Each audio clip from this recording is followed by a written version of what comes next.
എല്ലാ കൂട്ടുകാർക്കും പുതിയൊരു വീഡിയോയിലേക്ക് സ്വാഗതം. അപ്പോൾ ഇന്ന് നമ്മൾ പോകുന്നത് എവിടാണെന്നോ, അൽ അവാബിയിലെ അൽ ആലിയ വില്ലേജിലേക്കാണ് കേട്ടോ. അപ്പം നമ്മുടെ വീട്ടിൽ നിന്ന് ഏകദേശം 120 കിലോമീറ്ററോളം ഉണ്ട് അവിടെ എത്താനായിട്ടേ. അപ്പോൾ ഈ പോകുന്ന വഴിയിലെല്ലാം മലയാട്ടോ. ഈ സൈഡിൽ കണ്ടോ കുറേ ചരൽ പോലെ കാണുന്നത്, അവിടെയൊക്കെ നല്ല വാതി, അതായത് വെള്ളം കൂടുതൽ വരുന്ന സ്ഥലങ്ങളും അതേപോലെ മഴയൊക്കെ പെയ്യുമ്പോൾ കൂടുതലും അപകടമുള്ള സ്ഥലമാണ് കേട്ടോ. അപ്പോൾ അതിലേക്കൂടെയാണ് നമ്മൾ പോകുന്നത്. അങ്ങനെ ഞങ്ങൾ പോകുന്ന വഴിക്ക് കുറേ ഫാമുകളൊക്കെ ഉണ്ടായിരുന്നേ. നമ്മൾ ഗൂഗിൾ മാപ്പ് വെച്ചിട്ടാണ് പോയത് കേട്ടോ. അപ്പോൾ ആദ്യമേ 1-2 പ്രാവശ്യമൊക്കെ വഴി തെറ്റിപ്പോയായിരുന്നു. പിന്നെ ഒരു ചെറിയൊരു സ്ഥലത്തായിരുന്നു നമ്മളെ കൊണ്ട് എത്തിച്ചത് കേട്ടോ. അപ്പോൾ അവിടെ ചെന്നപ്പോഴത്തേക്ക് ഒരു ചെറിയൊരു മുന്തിരി വള്ളിയൊക്കെ കണ്ടോ.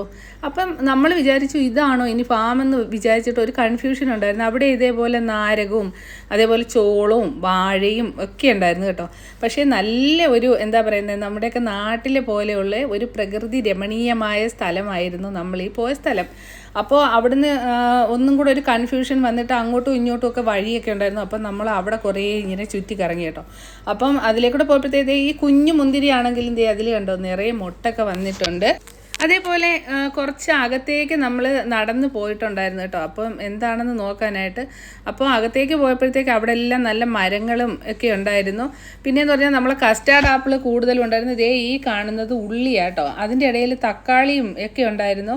അപ്പം നമ്മൾ ഇങ്ങനെ നടന്നു പോയപ്പോൾ അവിടെ ഒരു വാഴക്കൊല കണ്ടോ. അതൊരു ചെറിയൊരു കൊലയായിരുന്നു കേട്ടോ. അപ്പം വാഴയും ഉണ്ടായിരുന്നു, അതേപോലെ തക്കാളിയും പിന്നെ സവാളയും കുറേ പുല്ലുകളും എല്ലാം ഉണ്ടായിരുന്നു. പക്ഷേ നമ്മൾ വിചാരിച്ച സ്ഥലം ഇതല്ലായിരുന്നു കേട്ടോ. അങ്ങനെ അവിടുന്ന് നമ്മൾ വീണ്ടും ഒന്നും കൂടെ അവിടേക്ക് ചുറ്റിത്തിരിഞ്ഞ് നോക്കാമെന്ന് വിചാരിച്ചു. അങ്ങനെ ഞങ്ങൾ വീണ്ടും മുന്നോട്ട് നടന്നു കേട്ടോ. പക്ഷേ നല്ല ചൂടായിരുന്നു കേട്ടോ. ഇവിടെ ഇപ്പം 40 ഡിഗ്രി സെൽഷ്യസ് ഒക്കെ ആയിട്ടുണ്ടായിരുന്നു. അങ്ങനെ ഞങ്ങൾ നേരെ വണ്ടിയുടെ അടുത്തേക്ക് പോയി കുറേ കൂടെ മുന്നോട്ടൊന്ന് വണ്ടി ഓടിച്ച് പോകാമെന്ന് വിചാരിച്ചു. അങ്ങനെ ഞങ്ങൾ വീണ്ടും വണ്ടിയിൽ കയറി മുന്നോട്ട് പോയപ്പോൾ കാണാം ഒരു സൈക്കിളിൽ അവിടുത്തെ ചേട്ടൻ വരുന്നുണ്ടായിരുന്നു കേട്ടോ. അങ്ങനെ ആ ചേട്ടൻ പറഞ്ഞു ഇവിടെ ആണെന്ന് പറഞ്ഞു. അപ്പോൾ പോയപ്പോൾ അവിടെ ഒരു നാരങ്ങയാണെന്ന് തോന്നുന്നു, നാരകം. അപ്പോൾ അതിൽ നിറയെ കായ ഉണ്ടായിരുന്നു. അപ്പോൾ ഞങ്ങളെ വിളിച്ചു. അപ്പോൾ ഈ കാണുന്നതാണ് ആ ഫാമിൻ്റെ എൻട്രൻസ്. അപ്പം നമുക്ക് നല്ല ഹാപ്പി, അല്ലെങ്കിൽ ഇത്രയും ദൂരം വന്നിട്ട് ഇത് കാണാതെ പോകേണ്ടി വരുമ്പോഴുള്ള ഒരു വിഷമം അത് എല്ലാവർക്കും അറിയാമല്ലോ. നമ്മളൊരു കാര്യം ഉദ്ദേശിച്ച് വരുമ്പോൾ അത് നടക്കാതെ പോകുമ്പോഴത്തേക്ക്. അപ്പം നമ്മൾ അങ്ങോട്ട് കയറുമ്പം തന്നെ ആദ്യമേ ഒരു നല്ല കടലാസ് ചെടി നിറയെ പൂത്ത് നിൽപ്പുണ്ടായിരുന്നു. അത് കഴിഞ്ഞിട്ട് നിറയെ അങ്ങനെ വരി വരിയായിട്ട് അവർ കപ്പ നട്ടുപിടിപ്പിച്ച്, അതായത് കപ്പയ്ക്ക ഉണ്ടല്ലോ അല്ലെ, ഓമയ്ക്ക എന്ന് പറയും. അപ്പോൾ അതിങ്ങനെ നട്ടുപിടിപ്പിച്ചിട്ടുണ്ടായിരുന്നു. അപ്പം ഞാനങ്ങോട്ട് നോക്കിയപ്പോൾ കാണാം അതിനകത്ത് നിറയെ കപ്പയ്ക്കകൾ ഇങ്ങനെ പഴുത്ത് കിടപ്പുണ്ടായിരുന്നു കേട്ടോ. അപ്പോൾ തന്നെ ഞാൻ അതിൻ്റെ അടുത്തേക്ക് ചെന്നു. അത് നല്ല വലിയ കപ്പയ്ക്കായിരുന്നു. ഇവിടെയൊക്കെ കപ്പയ്ക്കൊക്കെ നല്ല വിലയാണ്. പിന്നെ നല്ലൊരു പനിനീർ പൂവ് അവിടെ നിൽപ്പുണ്ടായിരുന്നു. അപ്പം അതിന് നല്ല മണമായിരുന്നു കേട്ടോ. അത് കഴിഞ്ഞ് വീണ്ടും മുന്നോട്ട് ചെന്നപ്പോൾ കാണാം ഒരു വലിയ മൽബറി കേട്ടോ. ആ മൽബറി നിറച്ചും കറുത്ത കളറിലുള്ളതും അതേപോലെ നല്ല ചുമന്ന കളറിലുള്ളതും ഒക്കെ ആയിട്ടുള്ള മൽബറികൾ ഇങ്ങനെ വിളഞ്ഞും പഴുത്തും ഒക്കെ കിടപ്പുണ്ടായിരുന്നു. അപ്പം അത് കണ്ട പാടെ ഞാനത് എത്തുന്നിടത്തു നിന്നെല്ലാം നിറയെ മൽബറി മറിച്ച് ഇങ്ങനെ കഴിച്ചു. അപ്പം ഭയങ്കര സന്തോഷം. എന്താ വെച്ചാൽ പണ്ടൊക്കെ നമ്മളെ വീട്ടിലുണ്ടായിരുന്നു കേട്ടോ ഈ മൽബറി. ഇപ്പം ഇതൊക്കെ കിട്ടാൻ പാടില്ല. ഇവിടെയൊക്കെ ബ്ലൂബെറിക്കൊക്കെ നല്ല വിലയാണ്. അങ്ങനെ ഇഷ്ടം പോലെ മൽബറിയൊക്കെ ഞങ്ങൾ പറിച്ചു. പിന്നെ നമ്മൾ അകത്തേക്ക് പോയപ്പോഴത്തേക്കും മുന്തിരി വള്ളികൾ ഇങ്ങനെ അവർ പടർത്തി ഇട്ടിട്ടുണ്ടായിരുന്നു. പക്ഷേ സീസൺ കഴിഞ്ഞു പോയി. ഈ കാണുന്നത് ഗണപതി നാരങ്ങ കേട്ടോ. അപ്പോൾ ഈ മുന്തിരിയുടെ ഇതൊക്കെ കണ്ടിട്ടും കൂടെയൊക്കെയാണ് നമ്മൾ ഈ ഓൺലൈനിൽ കണ്ടിട്ടാണ് നമ്മൾ പോയത്. അവിടെ ചെന്നപ്പോഴത്തേക്ക് അതിൻ്റെ സീസൺ കഴിഞ്ഞു. അപ്പോൾ അവിടെ ഉള്ള ആളിനോട് ചോദിച്ചപ്പം ഇനി 2 മാസം കഴിഞ്ഞിട്ടേ അവിടെ വീണ്ടും ഇതെല്ലാം ആവത്തോളം എന്നാണ് അറിഞ്ഞത് കേട്ടോ. അപ്പോൾ നമുക്കൊരു ചെറിയ വിഷമം തോന്നി. എന്നാലും കുഴപ്പമില്ല, നമുക്ക് വേണ്ടുന്ന ആവശ്യമുള്ള കുറച്ച് ഫ്രൂട്ട്സൊക്കെ അവിടെ നിന്ന് കിട്ടിയിട്ടുണ്ടായിരുന്നു കേട്ടോ. പിന്നെ നമ്മൾ മുന്നോട്ട് നടന്ന് കുറേ കാഴ്ചകളൊക്കെ അവിടെ കണ്ടു. എന്താ വെച്ചാൽ ഈ അത്തിയൊക്കെ ഉണ്ടല്ലോ, നമ്മുടെ അത്തിയൊക്കെ കുഞ്ഞു കുഞ്ഞു കായ്കളായിട്ട് അവിടെ പിടിച്ച് നിൽപ്പുണ്ടായിരുന്നു. അത് നിങ്ങളെ ഞാൻ കാണിച്ചു തരാം. പിന്നെയെന്ന് പറഞ്ഞാൽ അവിടെ എല്ലാം ഈ ചെറിയ കടന്തലുകളുണ്ടായിരുന്നു കേട്ടോ നമ്മളങ്ങനെ പോയപ്പോഴത്തേക്ക്. പക്ഷേ അതൊക്കെ കുത്തുവാണെങ്കിൽ പണി കിട്ടും.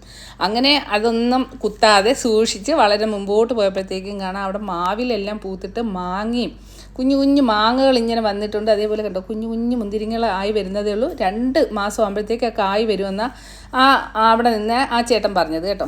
പിന്നെ നമ്മളിത് മാങ്ങ കണ്ടോ, കൊച്ചു മാങ്ങകൾ ഇങ്ങനെ ആയി വരുന്നതേ ഉള്ളൂ. അപ്പം ഞാൻ അവിടെ ഇരുന്ന് നോക്കിയതാണ്. അപ്പോൾ നല്ല കുനുകുനാന്നുള്ള മാങ്ങകളൊക്കെ ഇങ്ങനെ വരുന്നുണ്ട്. അതേപോലെ തന്നെ ഈ കാണുന്നത് വലിയ പാഷൻ ഫ്രൂട്ടാണ് കേട്ടോ.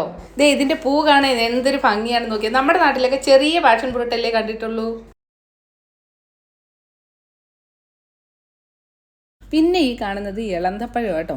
അപ്പം ഞാൻ ആ പൊക്കപ്പുറത്ത് കയറിയിട്ട് അതിൽ നിന്ന് 2-3 ഇളന്തപ്പഴമല്ല ഇങ്ങനെ പറിച്ച് നോക്കി എങ്ങനെ ടേസ്റ്റ് ഉണ്ടോ എന്ന് അറിയാമല്ലോ. അപ്പോൾ ഈ ഫ്രൂട്ട്സൊക്കെ കണ്ടു കഴിഞ്ഞാൽ എനിക്ക് ഭയങ്കര ഹാപ്പി കേട്ടോ. എന്താണെന്ന് അറിയത്തില്ല. അപ്പം കഴിച്ച് നോക്കിയപ്പോഴത്തേക്ക് നല്ല മധുരം ഉണ്ടായിരുന്നു. പിന്നെയെന്ന് പറഞ്ഞാൽ മുരിങ്ങയ്ക്ക ഇങ്ങനെ കൊലകുത്തി നിൽക്കുമായിരുന്നു കൂട്ടുകാരെ. ഇഷ്ടം പോലെ മുരിങ്ങക്കായും മുരിങ്ങയുടെ പൂവും എല്ലാം ഇഷ്ടം പോലെ ഉണ്ട്. ഈ കാണുന്ന ഒരു ഫ്രൂട്ട് കണ്ടോ, അതെന്തുവാണെന്ന് എനിക്ക് അറിഞ്ഞൂടാ. അപ്പം അടുത്ത ഒരു മൾബറി അവിടെ അങ്ങോട്ട് പോയി നോക്കിയപ്പോൾ കാണാം അതിൻ്റെ മൂട്ടിലൊരു ഏണി ഇരിക്കുന്നു. പിന്നെ വേറെ ഒന്നും ഞാൻ നോക്കില്ല കൂട്ടുകാരെ. ആ ഏണിയുടെ മുകളിലേക്ക് ഞാൻ കയറിയിട്ട് അവിടെ നിന്ന് എനിക്ക് എത്തുന്ന കറുത്ത കളറിലുള്ള മൾബറി എല്ലാം പറിച്ചു കേട്ടോ. ഇവിടെ ആണെങ്കിൽ ബ്ലൂബെറിക്കൊക്കെ നല്ല വിലയാണ് കേട്ടോ ലുലുമാളിൽ പോയാൽ.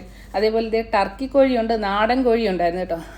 അത് ഭാഗം നോക്കുന്ന ചേട്ടനാണെങ്കിൽ ഒരു കൊട്ട നിറച്ച് മുട്ട വറക്കിക്കൊണ്ട് പോകുന്നുണ്ടായിരുന്നു. അപ്പോൾ കുഞ്ഞു കോഴികളെ ഇട്ടിട്ടുണ്ട്.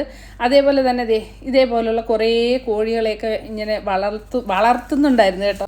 പിന്നെ അങ്ങനെ നടന്നു പോയപ്പോൾ കാണാം മാതളം നിൽക്കുന്നു. അപ്പം മാതളത്തിൽ ഒരു മഞ്ഞക്കായ ഇങ്ങനെ പിടിച്ച് കിടക്കുന്നുണ്ടായിരുന്നു.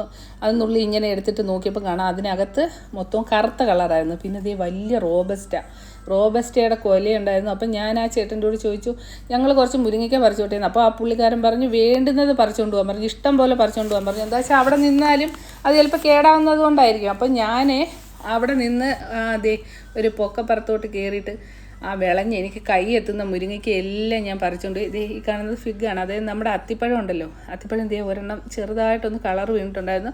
പക്ഷെ നമ്മളിത് ഇവിടെ കൊണ്ടുവന്നപ്പോഴത്തേക്ക് അത് വാടിയതായിരുന്നു കേട്ടോ, നന്നായിട്ട് പഴുത്തിട്ടില്ലായിരുന്നു. അപ്പം അത്തിപ്പഴവും പറിച്ചു.